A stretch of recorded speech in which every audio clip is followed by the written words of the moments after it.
seems like it's going to be nice to me, so I will buy it. This is such a Sylvie book. I abuse my guidebooks. Sorry, not sorry. Oh, great, the tower. Love it. Everything is collapsing.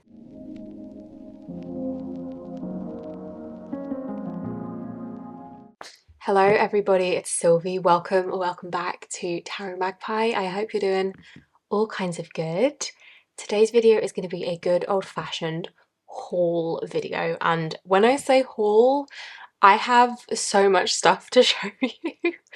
It's been, I think, 3 months since I did a haul video last. I've got books, I've got decks, I've had a couple sent to me by creators, which is very cool, and I've also had a birthday and my lovely friends and family have treated me, so I have a lot of shit to show you and I am going to get straight into it. I think I'm going to start with books because they're kind of in the way of my decks mostly. So in no particular order, I've spoken about this a whole bunch. This is New Directions in Tarot by Scott Martin. This is the September-October book club book for my Patreon. So I've spoken about this. I won't get too into it, but it is looking at the cards, specifically the minor arcana, as if they were staging in like a play, which is just incredibly cool. So it's looking at how you'd read this from a staging perspective with the kind of directions people are facing, whether they're at the front of the stage or the back of the stage.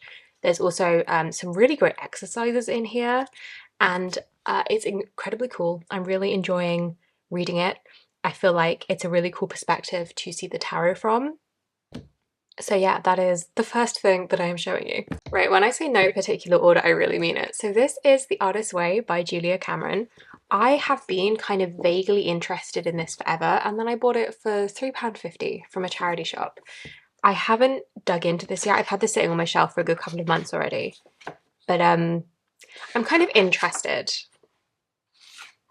This is it's like a 12-week course project that you sort of take yourself through, connect or reconnect with your discovering and recovering your creative self. It says it right there on the front. I feel like everybody and their mother has either done this course or has seen this, and I'm intrigued. I don't know when I will have the time or the brain space to get into it, but I'm intrigued, and when I saw it in a charity shop, I thought I might as well pick it up. All I know about this is that the first week involves doing lots of journaling, and like this is where I don't know if this is where the morning pages idea originates from, but it's, as far as I'm aware, where it originates from. Where you sort of get up and write 3 pages or for 20 minutes or whatever. And I'm always a little bit intimidated by long form written journaling because I've never been consistent with it, but one day I'll get into this, and when I do, I'm sure I will let you know how it goes.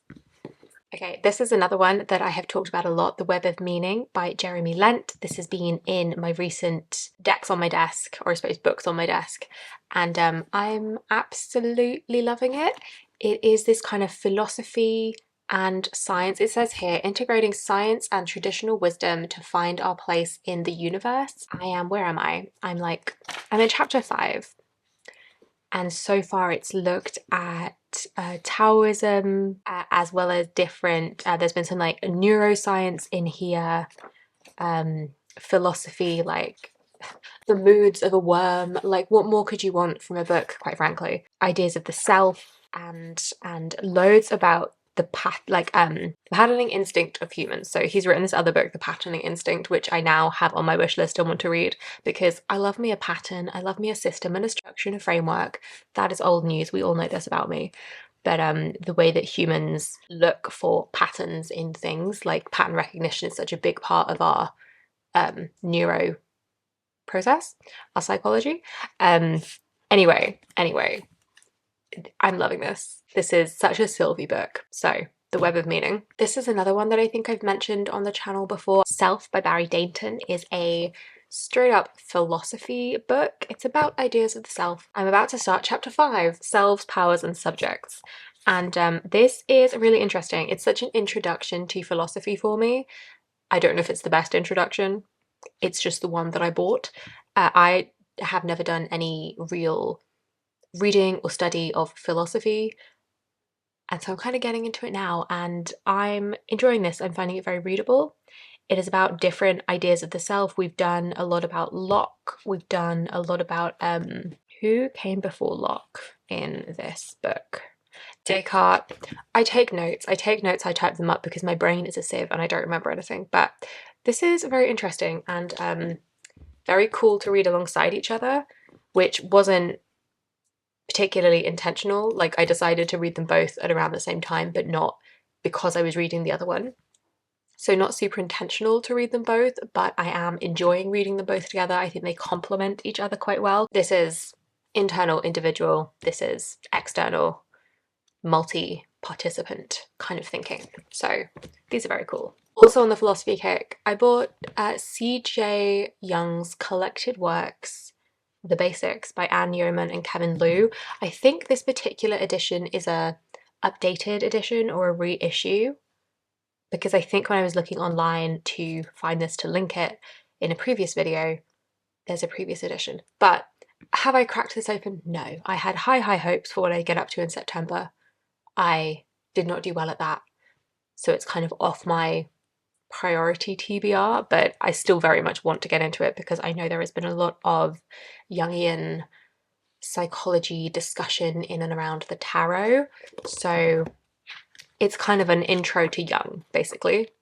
And when I have the time and the capacity, I will get into it. That's just like, take that as writ. When I have the time and the capacity, I will get into all of these things. Star Codes by Heather Roan Robbins. Navigate your chart with choice-based astrology. I've spoken about this. I got this in the Hay House sale. Never buy anything full price from Hay House. They always have such good sales. But anyway, I have been dipping in and out of this. I've been really feeling my astrology recently. You can see I've tabbed up like the things that are relevant to me, which I think the dark blue tabs. Yeah, because I've got Jupiter and Scorpio. So the dark blue tabs are my placements. And then the pink is just stuff I think is interesting, kind of exercises to do. And then I think the light blue is just stuff I think is interesting. This is one I'm kind of reading front to back, but also kind of dipping in and out of. I'm really enjoying this as an astrology resource. I guess I would recommend, but I don't think I really know enough about astrology to be giving recommendations, but I'm finding it very accessible. I'm finding it not too, it's not too redundant. It's a primer, Astrology 101, and so it's kind of the same as a lot of other Astrology 101 stuff that I've read, but I really like some of the specific language choices in here and the way that she frames things, I think is really cool. That is that book. I'm moving on to books that I have not shown off on this channel. This is The Brain's Way of Healing by Norman Deutsch, who also wrote The Brain That Changes Itself, and I was not sure which one to buy because I was stuck waiting in a train station for a million years, and I got these two together actually because there was a deal on and I needed something to read. I foolishly did not have my Kindle with me. Like the one time I don't bring it out of the house is the time I really could have done with it. But anyway, I love me a neuroscience, psychology, brainy, thinky kind of book, in case you couldn't tell. So this I started it and then didn't need to be reading because the person I was waiting for arrived. And then I've not picked it up since because I have so much that I'm always reading. But anyway, I can't wait to like get back into this. It is about what we can do or what the brain can do with neuroplasticity. So I think The Brain That Changes Itself, which is his other book, is about neuroplasticity in the brain and the fact that the brain can change itself. And then this book is more about like how it does that. I think it's really, really interesting. I think this is so fascinating and I'm looking forward to like, yeah, like I say, getting back into this. I read to here. I read 20, 26, 27 pages. And then we get to placebo. I love the placebo effect. It's one of those things that I think is so interesting and so many people are wrong about what it is or what we can do with it. Like people dismiss something as like, oh, that's just a placebo. And I'm like, but it worked. And that's what's so cool about it. So The Brain's Way of Healing by Norman Deutsch. I got this at the same time. Thinking Fast and Slow by Daniel Kahneman. I feel like everyone's read this or at least seen it. And I decided to buy it because it is about brain systems. Can you tell I'm on a bit of a brain psychology, philosophy, thinking kind of kick. I say kick, that's just what I'm interested in. So I got me some books. And I have not yet cracked this open. And this is about the different ways that the brain like works, essentially. First of all, systems. We know I love a system. Font is intimidatingly small, I'm not gonna lie. Yeah, it's a bunch of like case studies or examples of ways the brain works and the systems that the brain has, and just, yeah, like how it functions, which I think is really cool. So this is the last book on that kind of theme. This is In a Flight of Starlings by Giorgio Parisi, The Wonder of Complex Systems. I think we know why I bought this book, and this is about complex systems, and I was reading about complex systems in, I think it was The Web of Meaning, or it might have been a completely different book entirely and I was reading this somewhere else, but the idea of like self-organizing systems, and I think that's kind of what this book is adjacent to, if not actually about. The introduction, or the preface, which I read in the bookshop before I bought it. So at this moment in time, perhaps more than any before it, it is essential that the public have a fundamental understanding of the practice of science. That is to say, not only the results at which scientists arrive, but how they do so, which is one of my like foundational beliefs, essentially. The practice of science and the parameters of science and how scientific investigation happens. It's all very well having results and conclusions, but I think understanding not just the process at which we arrive to those conclusions, but the way that process is shaped is so important, and it leads to some really interesting sort of conversations and conclusions, and it helps us also differentiate between what we can understand scientifically and what can't be scientifically proven because it simply does not fit within a scientific paradigm. So I don't know what this book is specifically about, but that first sentence really sold me. The man who realized that birds' flight patterns explain the physics of the universe. I love physics. I don't understand it. It's too complex, too big for my brain, but I think it's so fascinating. And so I was drawn to this.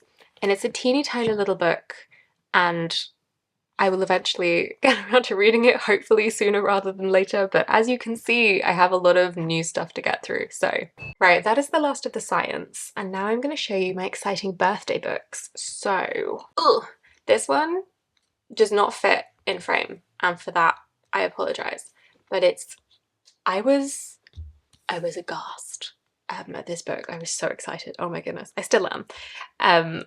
This is Anatomy, Exploring the Human Body. It's published by Phaidon, and it's basically this gorgeous big coffee table book. Oh, can we take a minute for the gorgeous like hardback with this gloss finish? The ways that the human body has been depicted and understood.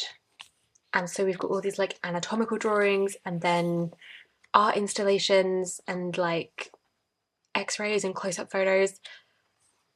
It's so cool. It's so cool. I love this. Not to get into too much of a tangent, but disease is really fascinating to me. The way the human body works, and thus diseases are interesting because they interrupt the way the human body works and interact with the way the human body works. So I love this. And it's this just very, very, it's a coffee table book.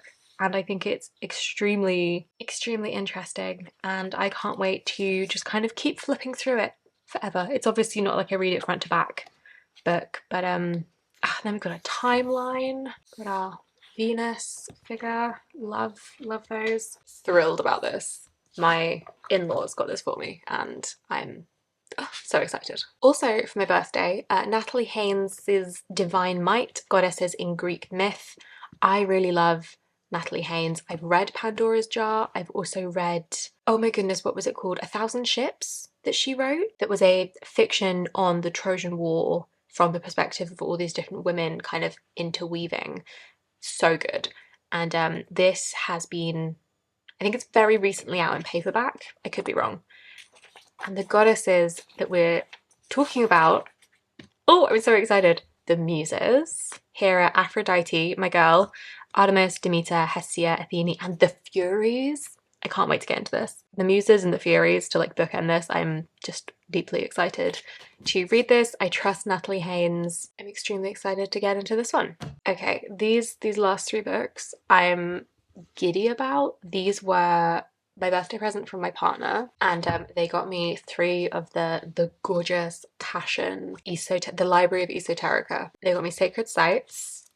They got me the tarot one and the astrology one, and I will just do a little flip through. But these are again like gorgeous like coffee table books. I was thoroughly spoiled on my birthday. Isn't it gorgeous?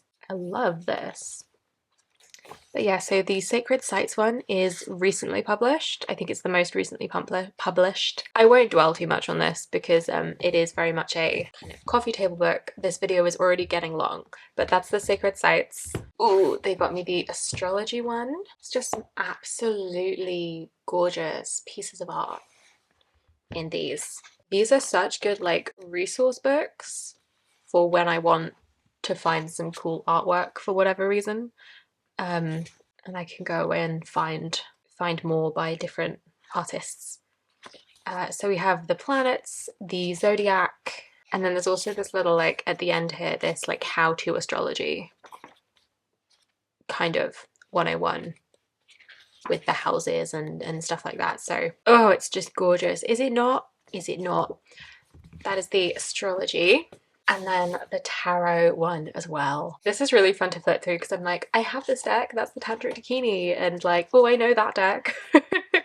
The only thing that is a little bit, that's gorgeous, almost disappointing. Each of the major arcana have a whole section and loads of examples, but then the minors, really not so much. And I know the book would just be like absurdly huge if we were to get into the same degree of detail with all of them, but that's the only thing. It's like, oh, I would love everything to have the same level of detail, but it would be like a collection of encyclopedias. You would need like 5-6 volumes.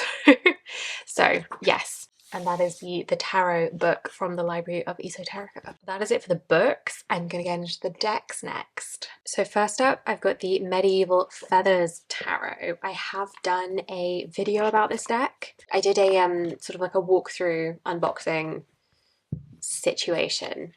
And can we focus? Thank you so much. This is a Marseille deck with feathers. And that's all I needed to know that I wanted to add this to my collection. I did pre-order this. I love this devil. This has got to be one of my favorite, if not my favorite devil cards of all time. It's so fucking cool. Yeah, I haven't used this a whole ton because it arrived and I just had other things I wanted to play with. I wasn't in the kind of mood for it. I think it's definitely quite like grungy in color scheme. I think it works quite well as an autumn winter deck, so maybe I will pull it out a bit more. It's got these keywords upright and reverse, so Knight of Swords, energy, and then persuasion in the reverse. And I think the choice of reverse keywords are really cool. For a lot of them, they're a little bit unexpected or not so obvious anyway. So I will direct you to the unboxing video that I did if you'd like to see more of this deck. And this pairs really nicely with the Urban Crow Oracle as well. You know, feathers, color scheme, the kind of, they've got a similar, not obvious take on the tarot. Like the keywords for the Urban Crow are not the same keywords you see in every single Oracle deck, and the keywords for this are quite interesting. I think it definitely does a good job of adding something a little bit different. It's also absolutely gorgeous. The illustration is stunning. So yeah, Medieval Feathers. I think I originally complained that this is a tricky shuffle, but it's not that bad. The cardstock is great, it's just too big. And to be honest, if you hated keywords, this would be a really easy trim because you could just chop the keywords off and you still have the numbers on the card itself. But anyway, the Circe Tarot I also have a video on already. I totally love this deck. Every time I flip through it, I just think it is so cool. As you can probably guess, I've brought in a lot of new things, so nothing has had a huge amount of playtime. That's not true. There's a couple of decks that have had quite a lot of playtime. I've not had the time to dedicate a lot of time to everything over the last 3 months or so that I've brought all of these new decks into my collection. It's gorgeous. I love the references. There's just enough. It's a little white book situation. It's a low Scarabeo, but it gives you enough to, like, it tells you who and what is being depicted. So if you wanted to go away and look up more of the myth or the story, then you totally could. You're not left guessing completely. Like, some of them, Prometheus, are obvious, some of them not so much. Like, you wouldn't know who this figure is necessarily, but it does tell you who everybody is, which is nice. And it's very cool. I don't know why it's called the Circe Tarot when it's not exclusive to Circe. It's just Greek myth. It's maybe a little bit more Trojan War heavy than anything else, but then that's not true because you've got a lot of the Amazons in the one of the suits. But anyway, I love the colours. I love the Greek myth references. I have enjoyed pulling this out. I've done a few like kind of daily pulls with it. I did like a weekly, like a week ahead. It wasn't really a reading. I just pulled 7 cards on a Monday morning and then kind of rotated them every day to see who was popping up, which is just a nice way to like see more of my decks in the week. I'm not necessarily doing a reading, but I am kind of getting a look at them, if that makes sense. So yeah, the Circe Tarot. I also got a couple of decks in the Hay House sale, as well as the Star Codes book. The Prairie Majesty Oracle I have shown off in a video of its own. I did a kind of playing with this deck, mind mapping a reading, and absolutely loved it. Have continued to absolutely love it. This is one of the decks that has had quite a lot of playtime. I've pulled this out quite a lot. I've been really getting into these like multi-deck kind of patchwork spreads or patchwork readings because I don't use a spread. I just pull a bunch of cards and see what they have to say to each other. Really been enjoying that, and I've really been enjoying this deck in that kind of reading, partly because it has these questions. So you can use it almost like a spread deck if you wanted to. You could pull a card from this, ask yourself this question, and then either journal it or pull more cards to kind of work through that question with. I just think it's so cool. I'm glad that I got this. This has been on my wish list for ages. And then, like I say, Hay House had that sale and I was like, now is the time. And I'm so glad I did. It's such a good deck. I love the art style as well. I love this little frog in the river card. There's just some really good questions and some really good keywords. And the other thing I really like about this deck is completely vanished from my brain. This is it's a nature deck. It's animals and plants. And although it is, as you would guess from the title, Prairie Majesty, there's a lot of overlap. Like, we have a lot of these species in the UK. I'm familiar with a lot of these species, but like the coyote, not so much. I think some of these plants, we may have some of them and call them a different thing. But I think a lot of things we either call something different or we don't have over here. But that hasn't really got in the way of my using it because of the way that she discusses the animals and the plants in the book, in the guidebook. I still feel like I get a lot from them. I've really enjoyed working with this, and this is one where I really work with the guidebook. You could use it on its own, especially if you were just going to use these questions. But the joy of working with this deck for me is working with the guidebook. I know I mentioned that in my October decks on my desk video. I'm working with this as well as her other deck, Cara Simons's other deck, and working with the guidebook is working with the deck for me. Like, some decks, guidebooks are kind of a little bit optional, they're a little bit of an added extra, or even if the guidebook's really incredible, some decks I just like working with the cards. But with this deck, the guidebook is a key part of it. Speaking of Cara Simons, and speaking of the decks on my desk for October, Song of the Grandmothers is her other Oracle deck. This one I think is still only available indie. Like I say, Prairie Majesty is mass market with Hay House. This one was very generously sent to me by Cara Simons, who saw my video about the Prairie Majesty and me kind of gushing about it, and offered to send me this deck as well to work with, and particularly to work with the 2 decks together, which I have since done and totally love. This again, the joy of working with this deck is working with the guidebook. I have had a couple of really powerful readings using this deck on its own as well as with the Prairie Majesty. Totally love this. really in my kind of softer, gentler tarot era, I feel, which I think I've spoken about before, but these two decks, the Tarot of a Moon Garden and another tarot deck I will show you shortly, feel very, very kind of soft and gentle, which is not usually or has not previously been my style with tarot decks, but I've been loving it. This deck again, it's a little bit soft and gentle. It's kind of helpful, but it's not shy. It's not pulling its punches. It's not only saying the nice things. Like, these little haikus are so good. The guidebooks are so good. I love that there's a selection of crystals in this deck, especially jasper. I'm obsessed with jasper. I have such a collection of little jasper tumbles. Every time I come across a kind of jasper that I don't already have, I will buy myself a little tumble. So I love that.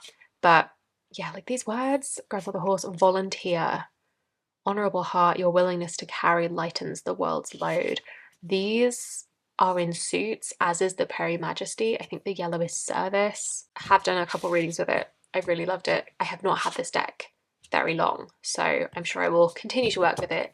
And like I say, it is one of my decks for October, so at the beginning of November, I will be able to give you my thoughts, having worked with it, hopefully a little bit more.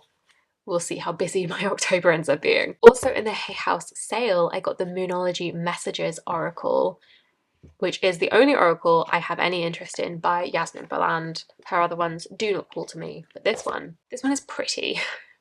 Although I've used this quite a lot, as in I've pulled cards for my partner, and I am at this point considering just giving this deck to them because it speaks to my partner so clearly, so accurately and so precisely. And I do like a pretty picture and a little message kind of oracle. I do think that's fun. But it's so pretty. Why won't it talk to me? I am always on the hunt for a good moon deck. So if you have suggestions for a moon phase oracle, please let me have them. But yeah, it's pretty and it has messages. And the guidebook is not bad. But yeah. Alright, the Gustave Doré tarot, Gustave Doré.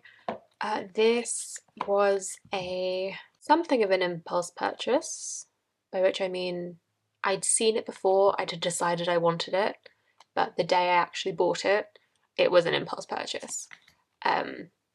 I dismissed this when I only saw pictures of it online. I really think it's so much better in person than it translates on screen. Even looking at my viewfinder now, it's not nearly as impressive as I feel like it is in real life. All that to say, I'd seen this online, I thought, probably not for me. And then I saw it in store and had a flip through and I was like, oh, this is actually very good. I think it's very powerful.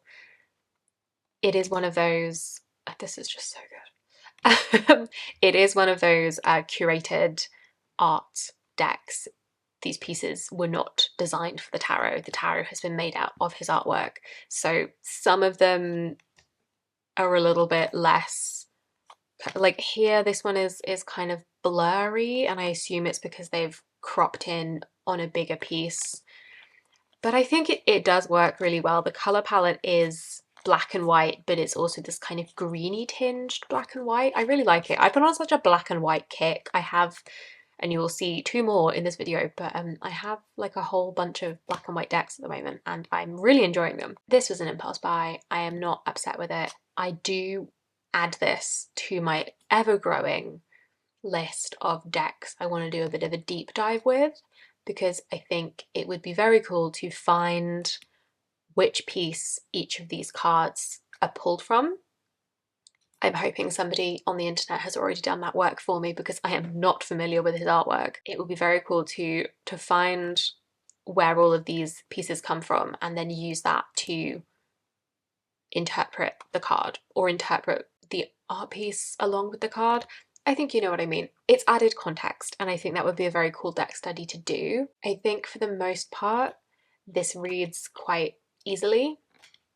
I don't think it's difficult to see the Rider-Waite-Smith interpretations in a lot of these cards. I think it makes a lot of sense, but I always like to know more, and there was obviously a lot of intention behind bringing this deck together, if not obviously designing it as a tarot deck. And I just think it's really gorgeous, and it just captured me once I got to see it in person, and I'd love to dive into it a little bit more. So, all right, on the black and white theme, let's zoom out a bit because she's a chunky one. This is the Circle of Doors tarot. This one was also sent to me by the creator. It's gorgeous. This one is also in my October decks on my desk video. I can't get enough of these backs. Again, I don't know if it necessarily translates to screen, but it's absolutely gorgeous. This is, oh great, the Tower. Love it.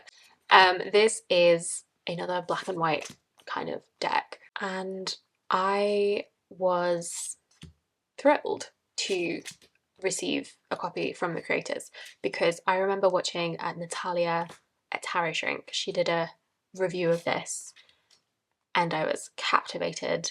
Her review like sold me completely, but because it is a photography deck of real people, I wasn't sure whether it would work for me. And it's an indie deck, it ships from the States. I was like not in a position to afford it at that time, so I kind of put it out of my mind until the creators got in touch with me and I was like, oh yes, I remember really wanting this deck. So obviously I said yes, it made its way over to me. It's gorgeous and the guidebook is incredible. Once again, the reason this is in my October decks picks list is because the guidebook is so good. I'm having a real guidebook moment. Oh, we've got, okay, so this is the sun, and it's this little verse underneath the image of the card, which is the same for all of them, minors and majors, which, you know, I love to see the equality. So here for the sun, your laughter gives me life. I remember why I came here. Your smile brings me peace. Let this day last forever. Some of these verses just absolutely floor me. And I remember the first one I read was for the Seven of Keys. I think I wanted to look at the guidebook for the Seven of Keys because this is, so the keys are the wands or the fire suit. And I wasn't sure how this translated to the Seven of Wands just based off the imagery. It wasn't immediately obvious to me. This verse just absolutely killed me. Why is getting what I asked for so irritating? And I was like, well, if that isn't a way to interpret the Seven of Wands, and it's brilliant and I love it, and I think the guidebook is fantastic. It's an interpretation, it's questions, it's affirmations, it's a little verse. It's got keywords as well, as you can see. So 10 of shells, which is equivalent to 10 of coins. We've got legacy, we've got this house, it's this multiple exposure photography. Oh, I forget how the quartz are laid out, but they've got keywords as well. Like, it's so good. And even though it's real people, I think because it's this multiple exposure, I can get on board with it. The thing I don't like with a very portraity deck or a real people kind of deck is because I try and read it too literally, and I kind of can't do that with a multiple exposure photography deck because it's got this inherent like dreamy, unreal, surreal quality to it, and so that gets in the way of my brain trying to like interpret it literally. Because usually if I see something that looks like, I struggle with modern decks for this reason as well, which this kind of is, kind of isn't. If I see something that looks like something I could see on any given like random Tuesday, then my brain doesn't let me interpret it in any kind of like abstract or metaphorical way, because I'm like, no, that's somebody doing like grocery shopping or whatever. This, I don't have that problem because it's got this like slightly abstract, surreal quality to it. Oh, it's so good. It's so good. So, Circle of Doors. All right, this is another almost black and white. I have a whole video about this as well, so I won't linger too long on it, but this is the Black Cat Tarot by Cat Magic Collective. I think it's still funding on Kickstarter. There's a reprint of this deck. So she sent it to me to review ahead of the Kickstarter campaign. It's a cat deck. It's absolutely gorgeous. This is the best sun card I have ever seen in my life. And it's so freaking cute, and it's so real to the way cats are. Like, it's just wonderful. It also has some of my favorite backs, like possibly of all time. I just think they're so effective. So, like I say, I've got a full review of this one with a walkthrough, all of my thoughts, and I will direct you to that. This has been a lot of fun to work with. It's a really good easy reader, and so I've been very much enjoying it.